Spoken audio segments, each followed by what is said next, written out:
Okay, so the sequence goes, you put the car in park, put your left foot on the brake, put the car in drive, right foot on the gas, and... Welcome back. We're here with the 2018 Audi RS3 that was delivered just last night. I'm really excited about this.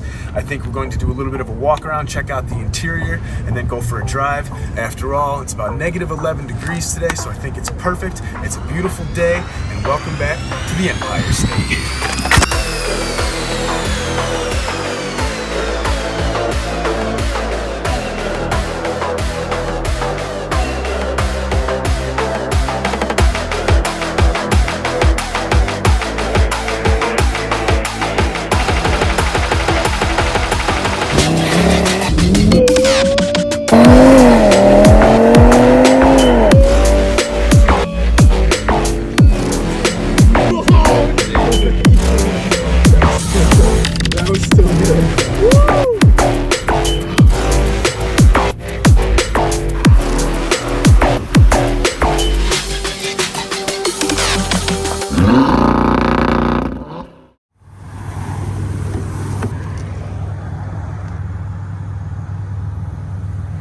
Okay, here we are in the driver's seat.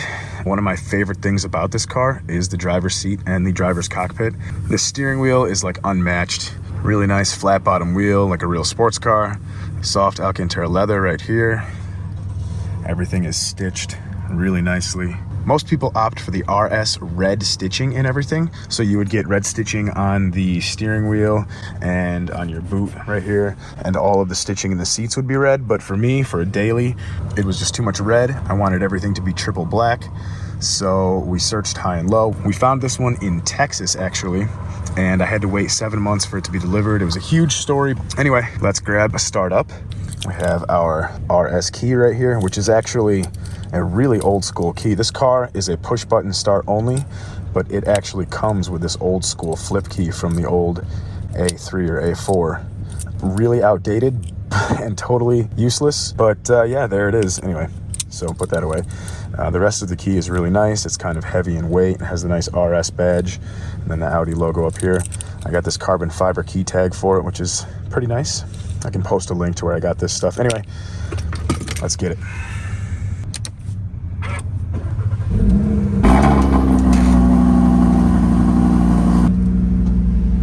So upon startup, the screen comes up here that can be put back down. In later model RS3s, that screen stayed up as a safety precaution because that's where your backup camera is.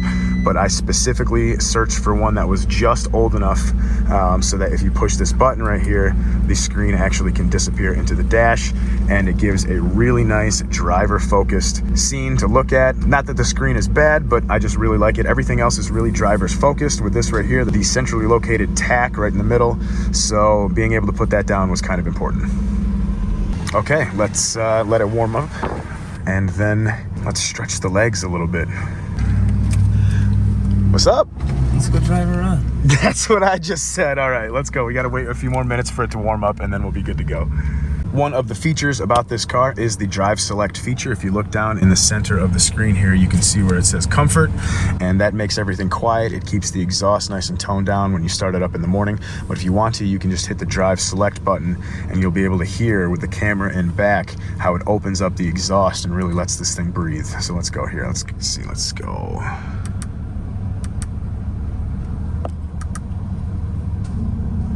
There we go.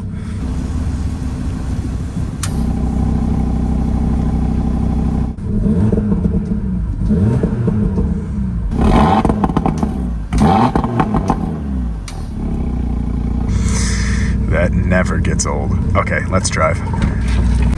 Yeah, press play. So you can change the modes with the drive select like I talked about a minute ago. But if you want to control the car manually, you can do that as well, just by sliding your shifter over like this. And that puts everything in manual mode, and you can control it with the paddle shifters.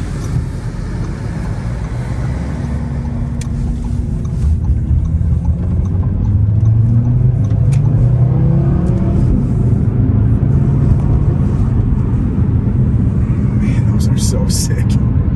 They're so fast, the paddle shifters. They work so quickly. feel the sport suspension. It's pretty tight. Dude, I'm still getting used to these brakes. These carbon ceramic brakes are super sensitive. They work really, really well, but they are definitely tighter than the brakes on the Lincoln.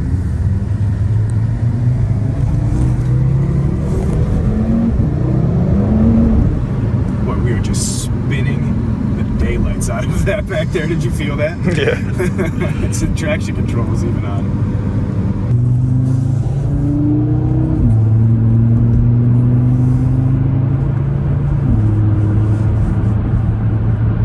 I haven't even needed to put those paddle extensions on yet. Right. I got those black aluminum ones, but I definitely don't need them. I'm gonna put them on anyway. Yeah. You can race way better with them. Yeah.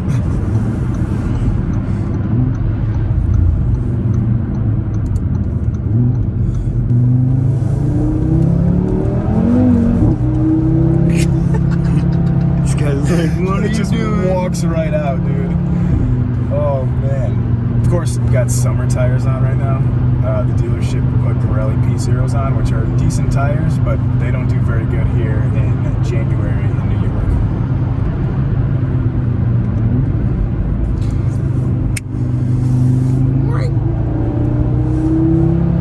Oh.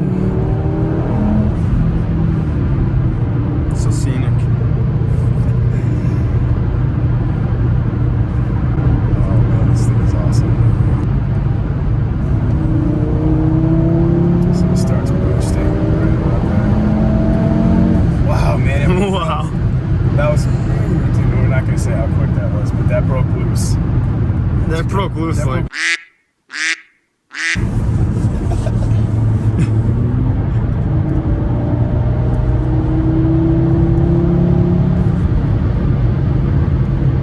Hard to get into it on these roads, seriously. I definitely like the way this sounds. Oh, dude, I know it's factory like that too.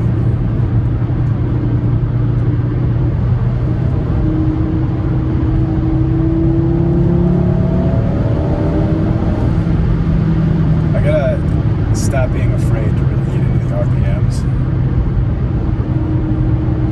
Really let it rip. This thing goes all the way up to 7 grand, so I'm gonna get used to that. Yeah, dude, you get up there past 5 grand, she eats. Alright, so I think we have to try launch control. We're gonna try to find a dry patch of road though. Otherwise it's gonna be crazy.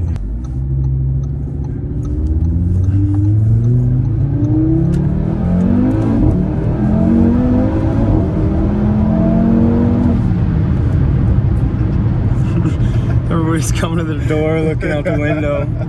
I think I'll let the car shift for me when we do launch control the first time to see what it does.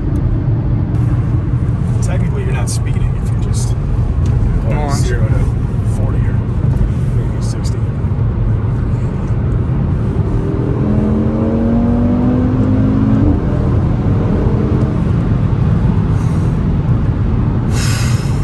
Dude, this thing hits triple digits really quickly.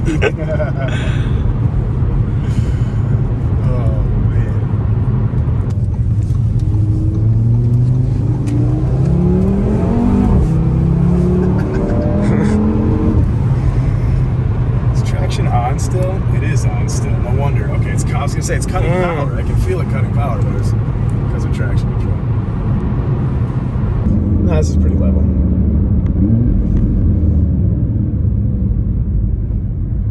Well, house in the prairies when you're in a trail. I don't think there's anyone there, fortunately. Yes. Okay, so we can see from all directions. Okay, so the sequence goes: you put the car in park, and then you put your left foot on the brake, put the car in drive.